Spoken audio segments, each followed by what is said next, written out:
Hello guys, welcome back to our channel. Episode ആരംഭിക്കുമ്പോൾ കാണിക്കുന്നത് വൃന്ദാവനമാണ്. സന്ദീപിനോട് കമല പറയുകയാണ്, സന്ദീപേ, എന്താണെങ്കിലും ഇത് നടക്കില്ല. മോൻ ഇവിടുന്ന് പോകുന്നതാ നല്ലത്.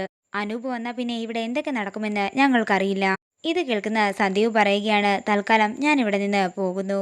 അത്രയും പറഞ്ഞ് തൻ്റെ കാറിൻ്റെ അടുത്തേക്ക് ചെന്നിട്ട് സന്ദീപ് പറയുകയാണ്, എൻ്റെ അച്ഛൻ്റെ സമ്മതം വാങ്ങി ഞാൻ ഉടൻ തന്നെ തിരിച്ചു വരും. അപ്പോഴും നിങ്ങൾ ഈ ബന്ധത്തിന് എതിരാണെങ്കിൽ ഞാൻ എന്താണെങ്കിലും ആതിരയും വിളിച്ചുകൊണ്ടായിരിക്കും ഇവിടെ നിന്ന് തിരിച്ചു പോകുന്നത്. ആരും അതിന് എതിര് നിൽക്കത്തില്ല. ഇത് ഞാൻ ഈ വീട്ടുമുറ്റത്ത് വെച്ച് ആതിരയ്ക്ക് നൽകുന്ന വാക്കാണെന്ന് പറഞ്ഞ് സന്ദീപ് അവിടെ നിന്ന് പോകുമ്പോൾ മുറിക്കുള്ളിൽ സന്തോഷത്തോടെ ഇതെല്ലാം കേട്ടിരിക്കുകയാണ് ആതിര.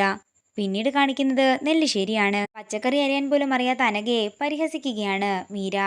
നേരം രാത്രിയാകുന്നു. പിന്നീട് കാണിക്കുന്നത് സേതു അവന്തികയും സച്ചിയെയും വിളിപ്പിക്കുന്നതാണ്. നമുക്ക് എത്രയും പെട്ടെന്ന് തന്നെ ഒരു ഫാമിലി ഗെറ്റ് ടുഗദർ വെക്കണം. ഒരു മംഗളകരമായ കാര്യമല്ലേ നടക്കാൻ പോകുന്നത്. അതിനെക്കുറിച്ച് എനിക്ക് എല്ലാവരോടും പറയണം. അതിനുവേണ്ടിയാ. അത്രയും പറഞ്ഞ് സേതു അവിടെ നിന്ന് പോകുമ്പോൾ സച്ചി സന്തോഷത്തോടെ പറയുകയാണ്, അച്ഛൻ എന്നോട് സൂചിപ്പിച്ചിരുന്നു സന്ദീപിന്റെ കാര്യം. അത്രയും പറഞ്ഞ് സച്ചി അവിടെ നിന്ന് പോകുമ്പോൾ അവന്തിക പറയുകയാണ്, നെല്ലിശ്ശേരി കൊട്ടാരത്തിലെ സിംഹാസനത്തിലേക്ക് അവന്തികയ്ക്ക് കയറാനുള്ള ആദ്യത്തെ പടിയാണിത്. പതിയെ പതിയെ ഈ കൊട്ടാരം മുഴുവൻ ഞാൻ കൈയടക്കിയിരിക്കുമെന്ന് അവന്തിക പറയുന്നു. പിന്നീട് കാണിക്കുന്നത് വൃന്ദാവനമാണ്. അനൂപ് മാഷിനോടും കമലോടും പറയുകയാണ്, ആതിരയ്ക്ക് ഒരു നല്ല ആലോചന വന്നിട്ടുണ്ട്.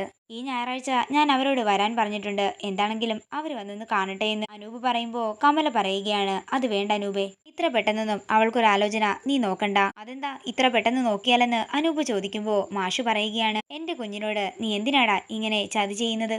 അവൾ നിന്നോട് എന്ത് ദ്രോഹമാ ചെയ്തത്? അവൾ ഒരാളെ സ്നേഹിച്ചു, അത് ഇത്ര വലിയ കുറ്റമാണോ? ഇനിയിപ്പോ നീ കൊണ്ടുവരുന്ന ബന്ധത്തിന് അവള് സമ്മതിച്ചെന്ന് തന്നെ ആകട്ടെ. അവള് സന്തോഷകരമായ ഒരു കുടുംബജീവിതം നയിക്കുമെന്ന് നിനക്ക് തോന്നുന്നുണ്ടോ? അനിയത്തിയെ കെട്ടിച്ചു വിടേണ്ടത് സഹോദരന്റെ കടമയാണ്. ആ കടമ വാശിയായി മാറുമ്പോൾ ആരുടെയൊക്കെ കണ്ണു നിറയുന്നുണ്ടെന്ന് കൂടി നീ ഒന്ന് ഓർക്കണം. തുടർന്ന് അനൂപ് പറയുകയാണ്, ഈ ആലോചന നടന്നാലും ഇല്ലെങ്കിലും എന്റെ അനിയത്തി എന്താണെങ്കിലും ഞാൻ നെല്ലിശ്ശേരിയിലേക്ക് അയക്കില്ല. പിന്നീട് കാണിക്കുന്നത് നെല്ലിശ്ശേരിയാണ്. സേതു പറഞ്ഞ ഫാമിലി ഗെറ്റ് ടുഗദറിനെ പറ്റിയൊക്കെ അച്ഛനോട് പറയുകയാണ് സച്ചി. ഇപ്പോ ഇതിന്റെ ആവശ്യം എന്താണെന്ന് അർച്ചന ചോദിക്കുമ്പോൾ സച്ചി പറയുകയാണ്, സന്ദീപിന്റെ വിവാഹകാര്യം തന്നെ. അത് എത്രയും പെട്ടെന്ന് നടത്തണമെന്ന അച്ഛൻ പറയുന്നത്. ഇത് കേൾക്കുന്ന അർച്ചന പറയുകയാണ്, ഇപ്പൊ വീണ്ടും ഒരു വിവാഹമൊക്കെ നടത്താനെന്ന് പറഞ്ഞാൽ അത് നടക്കുമോ? അതൊക്കെ വലിയ ബുദ്ധിമുട്ടുള്ള കാര്യമല്ലേ എന്ന് അർച്ചന പറയുമ്പോൾ സച്ചി പറയുകയാണ്, അതിനല്ലേ നമ്മളൊക്കെ ഉള്ളത്. നമ്മളെല്ലാവരും കൂടി അതങ്ങ് ആഘോഷമാക്കി നടത്തും.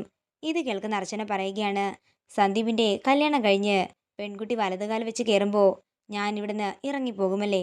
അതല്ലേ നടക്കാൻ പോകുന്നത്. കേൾക്കുന്ന സച്ചി വിഷമത്തോടെ നിൽക്കുമ്പോൾ അച്ചു പറയുകയാണ്, ഈ ലോകത്ത് എനിക്ക് ഏറ്റവും കൂടുതൽ ഇഷ്ടം ആരെയാണെന്നറിയാമോ? ആരെയാണെന്ന് സച്ചി ചോദിക്കുമ്പോൾ അച്ചു പറയുകയാണ്, എനിക്ക് എന്നെ തന്നെയാ ഇഷ്ടം. അത്രയും പറഞ്ഞ് അർച്ചന അകത്തേക്ക് പോവുകയാണ്. പിന്നീട് കാണിക്കുന്നത് വൃന്ദാവനമാണ്.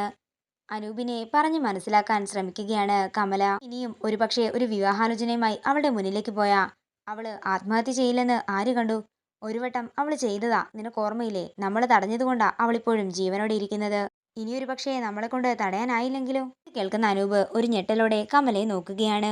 ഇന്ന് സന്ദീപ് ഇവിടെ വന്നിട്ടുണ്ടായിരുന്നു. സന്ദീപ് തിരിച്ചു പോകുമ്പോൾ ഒരു കാര്യം പറഞ്ഞിട്ടാ പോയതെന്ന് പറഞ്ഞ് സന്ദീപ് പറഞ്ഞ കാര്യങ്ങളൊക്കെ അനൂപിനോട് പറയുകയാണ് കമല. എനിക്ക് ആ വീട്ടിലെ ആരെയും ഇഷ്ടമല്ല, സന്ദീപിനെയോ ആരെയും എനിക്കിഷ്ടമല്ല.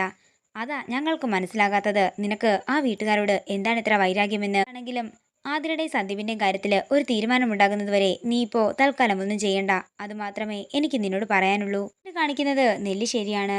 സന്ദീപിനോട് പറയുകയാണ്, നിന്റെയും ആതിരയുടെയും വിവാഹകാര്യം ഇന്ന് സച്ചേട്ടൻ എന്നോട് വന്ന് പറഞ്ഞു. ഈ ഫാമിലി ഗെറ്റ് ടുഗദർ വെച്ചിരിക്കുന്നതേ അത് അനൗൺസ് ചെയ്യാൻ വേണ്ടിയാണ്. ഇത് കേൾക്കുന്ന സന്ദീപിന് സന്തോഷമാവുകയാണ്. ഇതോടുകൂടി ഇന്നത്തെ എപ്പിസോഡ് ഇവിടെ തീരുകയാണ്. വീഡിയോ ഇഷ്ടമായെങ്കിൽ മറക്കാതെ ലൈക്ക് ചെയ്യുക, ഷെയർ ചെയ്യുക, കമന്റ് ചെയ്യുക. കൂടുതൽ സീരിയൽ അപ്ഡേറ്റ്സിനായി മറക്കാതെ സബ്സ്ക്രൈബ് ചെയ്യുക നയൻസ് ക്രിയേഷൻസ്.